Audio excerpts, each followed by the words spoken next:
नमस्ते, मैं मीना कालोया विद्या भारती के इस ऑनलाइन चैनल में आप सबका स्वागत करती हूँ। हमने पहले एक पोएम पढ़ी थी जिसका टाइटल था ए बॉयज़ सॉन्ग।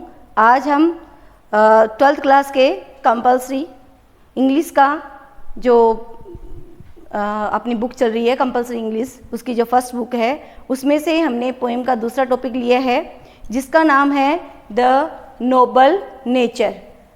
इंग्लिश कंपलसरी के अंदर अपना जो पोएम वाला टॉपिक चल रहा है उस पोएम के टॉपिक में अपना जो आज का टॉपिक है वह है the Nobel nature. The Nobel nature, जैसे कि नोबल और नेचर के नाम से ही अपने को पता चल रहा है कि द नोबल नेचर, इसका मतलब होता है उत्तम स्वभाव।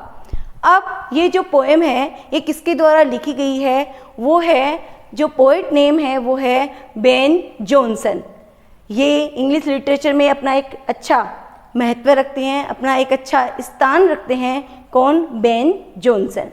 बेन जॉनसन ने ये पोएम अपने लिखी है द नोबल नेचर। अब इस पोएम को हम पढ़ेंगे। ये पोएम में अपने 2 स्टेंजा है। अभी हम फर्स्ट स्टेंजा कर रहे हैं, उसके बाद हम सेकंड स्टेंजा करेंगे। फर्स्ट स्टेंजा देखिए, इट इज़ नोट। इसके पहले मैं आपको ये स्टेंजा एक्सप्लेन करूं, इसके पहले मैं आपको बता दूं कि the Nobel nature is a short lyric compose by Ben Jonson. Ben Jonson के द्वारा लिखी गई गए है एक पद है जो किसके द्वारा लिखा गया है? बेन जॉनसन के द्वारा, और उसका नाम क्या है? The Nobel nature. In this poem the poet say that we live in deeds not in years। इस पोएम में जो पोएट है वो हमें मैसेज दे रहा है। क्या मैसेज दे रहा है? कि हमारा जो जीवन है वो किसके अंदर है? महान कार्यों के अंदर है, बजाय किसके? साल के, बजाय किसके? साल के। हमारा जो जीवन है वो किसके अंदर है? हमारे द्वारा किए गए कार्यों के अंदर है। तो चलो अब हम इस स्टेंजा को पढ़ते हैं। It is not growing like a tree in black doth make man better be। तो देखिए इन 2 लाइनों को पहले हम देखते हैं।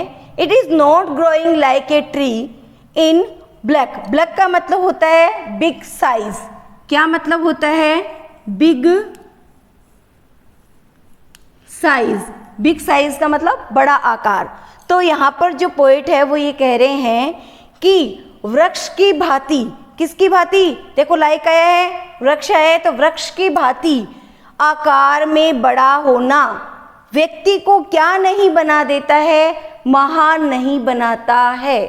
क्या कह रहे हैं? देखो फिर से देखते हैं। It is not growing like a tree. एक वृक्ष की भांति आकार में बड़ा होना व्यक्ति को क्या नहीं बना देता है? बेटर यानी महान नहीं बना देता है। और उसके बाद और अर्थात standing long an oak 300 year. An oak a kind of tree, एक वृक्ष का नाम है जिसको हम हिंदी में बलूत कहते हैं, और इसकी जो उम्र होती है वो 300 साल होती है। तो यहाँ पर कहा जा रहा है on standing long an oak 300 years. और स्टैंडिंग यानी स्थिर होकर के खड़ा रहना, और स्थिर होकर के लॉन्ग यानी लंबे समय तक, किसकी तरह? एक बलूत पेड़ की तरह जो कितने साल तक रहता है? 300 साल तक रहता है। To fall a log at last. और टू फॉल का मतलब होता है गिर जाना। To fall a log at last. और क्या होता है कि वह लास्ट में गिर जाता है। कैसा होकर के गिर जाता है? Dry, bald and sere. Dry का मतलब होता है, क्या होता है? सूखा। बाल्ड का मतलब होता है, बाल्ड का मतलब विद आउट लीव्स, बिना पत्तियों के। लास्ट में देखो बाल्ड यानी विदाउट लीव्स एंड सियर, और सियर का मतलब क्या होता है? विदर्ड। विदर्ड का मतलब होता है बिल्कुल मुरझाया हुआ या शेपलेस। तो अब इन दो लाइनों का हम करते हैं, देखो। On standing long an oak 300 years to fall a log at last dry bald and sere।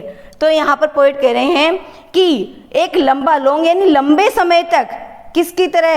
एक ओक पेड़ की तरह 300 साल तक स्थिर रहना, और टू फॉल और गिर जाना, एट लास्ट अंत में। किस रूप में गिर जाना?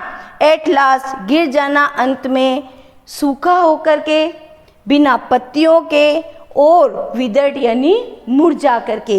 यदि इस तरह से लास्ट में गिर जाते हैं, किस तरह से? सूखा होकर के, विदाउट लीव्स के और शेपलेस होकर के, तो वह मानव के जीवन को श्रेष्ठ नहीं बनाता। अर्थात पोएट यहाँ पर अपने को क्या कहना चाह रहा है, फिर से हम देख लेते हैं। It is not going like a tree in black, it is not growing like a tree in black doth make man better be, कि एक पेड़ की तरह आकार में बड़ा होकर के और व्यक्ति का जीवन महान नहीं बन सकता है। अर्थात 300 साल तक जीवित रहने वाला एन ओक यानी एक बलूत वृक्ष जो 300 साल तक स्थिर रहता है और फिर वह लास्ट में सूख करके, बिना पत्तियों के और मुरझा करके गिर जाता है, तो ऐसा जीवन, जो ऐसा समय होता है जीवन का, जो ऐसा जीवन होता है, वह व्यक्ति को कभी भी श्रेष्ठ नहीं बना सकता। इसका मतलब यह है कि यदि हमारा जीवन चाहे जितना लंबा हो जाए, यदि हमने उसमें नोबल डीड्स नहीं किए हैं, अच्छे कार्य नहीं किए हैं, तो हमारा जीवन कैसा है? बिल्कुल यूजलेस है। In this stanza the poet gives a message that the long life useless and like an oak tree without noble deeds and noble nature। तो ये कहना चाह रहा है कि यदि व्यक्ति बिना अच्छे कार्यों के लंबा जीवन जीता है तो उसका जीवन कभी भी बेटर यानी महान नहीं बन सकता है, भले ही वह कितने समय की अवधि हो। बलूत जो पेड़ है उसके जीवन की तरह चाहे वह 300 साल भी जीवित रह जाए तो उसका जीवन बेटर नहीं बन सकता है। क्यों नहीं बन सकता है? क्योंकि वह लास्ट में कैसा हो जाता है? बिल्कुल सूखा हो जाता है, बिना पत्तियों के हो जाता है और वो मुरझा जाता है। इसी प्रकार यदि व्यक्ति का जीवन लंबा चला है और उसने कोई भी ऐसा कार्य नहीं किया है जो नोबल कार्य हो, जो अच्छा कार्य हो, तो उसका जीवन कभी भी नोबल नहीं बन सकता है। अब इस पोएम का हम सेकंड स्टेंजा करते हैं। हमने पहले स्टेंजे में पढ़ा था एक काइंड ऑफ ट्री के बारे में जिसका नाम था एन ओक, और उसको हम हिंदी में क्या बोलते हैं? बलूत। अब हम दूसरा स्टेंजा पढ़ रहे हैं जिसमें एक काइंड ऑफ फ्लावर की बात हो रही है, शॉर्ट लाइफ की बात हो रही है। यहाँ पर जो पोएट है वो अपने को बता रहा है, अपने को अपना जो व्यू है वो एक्सप्रेस कर रहा है that the importance short life span, कि जो छोटा सा जीवन होता है उसके महत्वपूर्ण तथ्य के बारे में वो बताने जा रहे हैं। A lily of a day is fairer far in May. तो देखो, a lily of a day, lily a kind of flower, a kind of flower. तो वो ये कह रहे हैं, बेन जॉनसन ये कह रहे हैं कि lily of a day, lily का जो जीवन होता है वो एक दिन का होता है, इज फेयरर फार इन मे, और वह स्प्रिंग सीजन में और ज़्यादा मोर ब्यूटीफुल हो जाती है, बहुत ज़्यादा सुंदर हो जाती है। Although it fall and die that night, यद्यपि जो लिली है वह क्या हो जाती है? गिर जाती है। And die that night to meet its end, die का मतलब होता है to meet its end, and die that night, यद्यपि वह गिर जाती है और उसी रात्रि को, किस रात्रि को? जिस दिन वह जीवित होती है उसी रात्रि को क्या हो जाती है? वह मर जाती है। It was the plant and flower of light. फिर भी यह जो प्लांट था, कौन सा प्लांट? लिली। और यही उसी प्लांट के बारे में वो बता रहा है, उसी फ्लावर के बारे में बता रहा है कि ये जो प्लांट था किसका? लिली का। और ये जो फ्लावर था लिली का, वह क्या दे देता है? Flower of light. ये किस नाम से जाना जाता है? It was the plant and flower of light. ये जो लिली है, इसका जो प्लांट है, इसका जो फ्लावर है, वो किस नाम से उसको संबोधित किया जाता है? क्या बोला जाता है? इसको प्रकाशमान बोला जाता है, क्योंकि यह अपने छोटे से जीवन में, कितने छोटे से जीवन में, वन डे का जो जीवन होता है, उसमें ये जो प्लांट है, ये जो फ्लावर है, वो क्या कर देता है? प्रकाश देता है। अर्थात वह अपनी ब्यूटी से क्या कर देता है? अपने को खुश कर देता है, अपने में ऊर्जा भर देता है। यहाँ पर जो पोएट है वह अपने को बताना चाह रहा है, क्या बताना चाह रहा है? कि we live in deeds not in years. अर्थात हम किस में जीवित रहते हैं? अपने नोबल जो डीड्स होते हैं, जो अपना नोबल नेचर होता है, उसमें हम लाइव रहते हैं। किस में नहीं रहते हैं? सालों में। अर्थात हमने अगर लंबा जीवन जिया है, लेकिन उसमें यदि कोई नोबल डीड्स नहीं किए हैं, नोबल कार्य नहीं किए हैं, तो वो अपना ऐसा जो जीवन है वो क्या है? यूजलेस है। लेकिन यदि हमने शॉर्ट जीवन जिया है, लेकिन उसमें नोबल डीड्स किए हैं, तो अपना जीवन लिली का जो जीवन है उसकी तरह क्या कर देता है? क्या कर देता है? प्रकाश देता है। और सबको क्या देता है? प्रकाश देता है और ऊर्जा भर देता है। A lily of a day, फिर से हम इसको देख लेते हैं। A lily of a day is fairer far in May, कि लिली जो एक दिन की होती है वह स्प्रिंग सीजन में, मे यानी स्प्रिंग सीजन में क्या हो जाती है? बहुत ज़्यादा खूबसूरत हो जाती है, बहुत ज़्यादा सुंदर हो जाती है। यद्यपि वह गिर जाती है, एंड डाई दैट नाइट, उसी रात्रि को मर जाती है। It was the plant and flower of light. फिर भी ये प्लांट और फ्लावर एक ऊर्जा का, एक प्रकाश का प्रतीक होता है, एक अच्छे कार्य का प्रतीक होता है। अब हम पोएम की लास्ट लाइन की तरफ चल रहे हैं। ये जो लास्ट लाइन है, 2 जो लाइन्स है, ये बहुत ज़्यादा इंपॉर्टेंट है, थोड़ा ध्यान देना। In small proportions we just beauties see, and in short measures life में परफेक्ट बी। देखो, प्रोपोर्शंस का मतलब होता है साइज या रेशियो। तो यहाँ पर देखिए कि एक छोटे से रेशियो, एक छोटा सा जो अंश था, एक छोटा सा जो आकार था, किसका? लिली का। वी जस्ट ब्यूटी सी, हम क्या देखते हैं? उसमें बहुत ज़्यादा सुंदरता देखते हैं। तो यहाँ पर क्या कहना चाहता है कि लिली का जो छोटे से साइज का जीवन था, उसमें हम क्या देखते हैं? बहुत ज़्यादा सुंदरता देखते हैं। And in short measures life में परफेक्ट बी, और इस तरह से हम कह सकते हैं कि एक छोटी सी अवधि, मेजर्स यानी अवधि, एक छोटी सी अवधि, किसकी अवधि? जीवन की एक छोटी सी जो अवधि है, वह हमारे जीवन को क्या बना सकती है? संपूर्ण या परफेक्ट बना सकती है। यहाँ पर जो पोएट है वो ये कहना चाह रहा है कि हमारे जीवन को परफेक्ट बनाने के लिए ये जरूरी नहीं है कि हमारा जीवन लॉन्ग लाइफ हो, बल्कि यदि हमारी शॉर्ट लाइफ होती है और हमारा जो कार्य है वह नोबल कार्य होता है, हमारे नोबल डीड्स होते हैं और हमारा नोबल नेचर होता है, तो वह हमारे जीवन को क्या बना देता है? लाइफ को परफेक्ट बना देता है। और यदि हमने कोई भी कार्य अच्छे नहीं किए हैं, नोबल डीड्स नहीं किए हैं, तो हमारी लॉन्ग लाइफ भी अनपरफेक्ट या क्या होती है? परफेक्ट नहीं होती है। तो वो ये कहना चाह रहा है कि यदि हम छोटे से जीवन में क्या करते हैं? अच्छे कार्य कर लेते हैं, तो हमारा जीवन क्या हो जाता है? परफेक्ट हो जाता है। और यदि हम लंबा जीवन जी कर के भी यदि कोई कार्य नहीं करते हैं, तो हमारा जीवन क्या हो जाता है? अच्छा नहीं होता है। यहाँ पर जो पोएट है उन्होंने क्या किया है? हमारे नेचर से 2 सिंबल्स को टेक्स्ट किया है।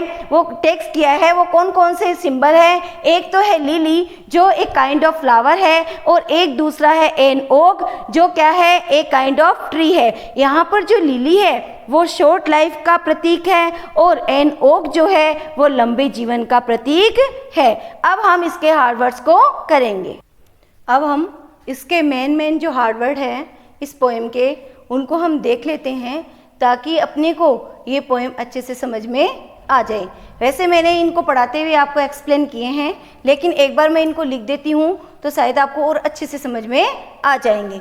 तो पहला है ग्रोइंग, और ग्रोइंग का दूसरा वर्ड हम क्या लिख सकते हैं? डेवलप, डेवलपिंग, ठीक है ना, डेवलप करना किसी चीज़ को, तो यहाँ पर डेवलपिंग। दूसरा देखिए ब्लैक, ब्लैक का मतलब मैंने आपको बताया था, इसका मतलब होता है विदाउट, ब्लैक का मतलब यहाँ पर अपने यहाँ पर होता है बिग साइज। क्या होता है? बिग साइज, बिग साइज यानी बड़ी साइज, आकार में बड़ा होना। अब हम करते हैं बाल्ड, और बाल्ड का मतलब क्या होता है? With out leaves, without leaves यानी बिना पत्तियों के। इसका दूसरा एक जो वर्ड है वो है बेयर, बेयर का मतलब भी क्या होता है? विदाउट यानी नंगा, विदाउट लीव्स या बेयर। फिर उसके बाद आता है सियर, सियर का मतलब होता है एकदम से कठोर या फिर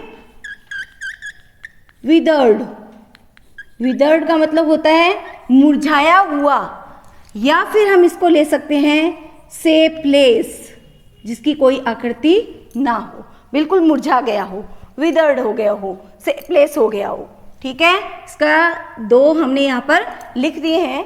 लिली मैंने आपको बताया था क्या होता है? A kind of flower, a kind of flower, ये अपना इसका मीन होता है a kind of flower. Sere यानी विदर्ड और शेपलेस, और लिली का मतलब होता है एक काइंड ऑफ फ्लावर, जिसको हम हिंदी में क्या कहते हैं? कुमुदिनी, ठीक है। फिर है die, to meet its end, मृत्यु की तरफ जाना, मृत्यु से मिलना, अंत समीप आ जाना। फेयरर का मतलब होता है मोर ब्यूटीफुल, मोर ब्यूटीफुल। फिर हम चलते हैं प्रपोर्शंस एंड ओक। प्रपोर्शंस का मतलब होता है साइज या रेशियो, आकार। दूसरा है ओक, ओक का मैंने आपको बताया है हिंदी अर्थ क्या होता है? बलूत, एक पेड़ होता है जो विशालकाय होता है और 300 साल तक जिंदा रहता है। तो यहाँ पर ओक और ए काइंड ऑफ ट्री। तो इस तरह से ये जो हमारी पोएम थी, इसके मेन जो हार्ड वर्ड थे वो अपने कंप्लीट हो गए हैं। मैं आशा करती हूँ कि आपको ये सारी चीज़ें समझ में आ गई होगी। Thank you.